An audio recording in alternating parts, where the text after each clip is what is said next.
Hello YouTube family, कैसे हैं आप लोग। आशा करती हूँ कि आप लोग अच्छे होंगे, स्वस्थ होंगे, मस्त होंगे, अपने अपने घर में अपने अपने परिवार साथ खुश होंगे।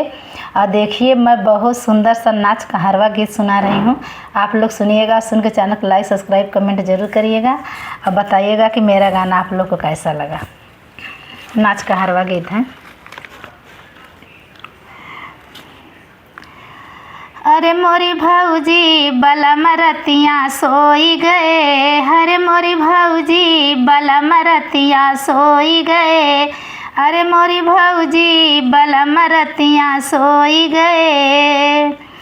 असर लगा के हम अयली गवनमा, असर लगा के हम अयली गवनमा, अयली गवनमा हो अयली गवनमा, असर लगा के हम अयली गवनमा।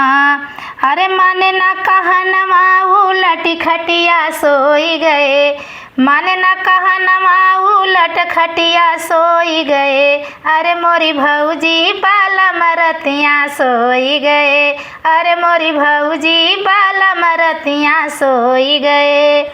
अरे साँझे से जोहत जोहत आधी रात बीतल, साँझे से जोहत जोहत आधी रात बीतल, गईली जगावे त ससुर आगे आए, सझम से जोहत जोहत भइल आधी रतिया, सझम से जोहत जोहत भइल आधी रतिया, अरे गईली जगावे ससुर अगमाया आई गए, गईली जगावे ससुर आगे आई गए, अरे मोरी भौजी बालम रतिया सोई गए, अरे मोरी भौजी बालम रतिया सोई गए।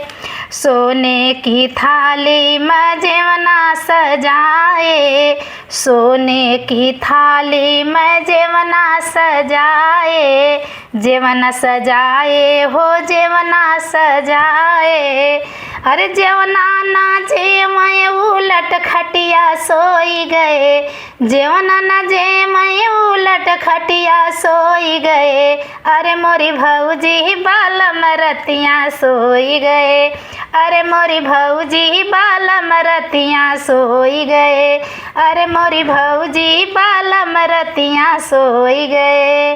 कैसा लगा मेरा गाना आप लोग सुनिएगा, सुन के लाइक सब्सक्राइब कमेंट जरूर करिए। बहुत छोटा छोटा वीडियो बना रही हूँ।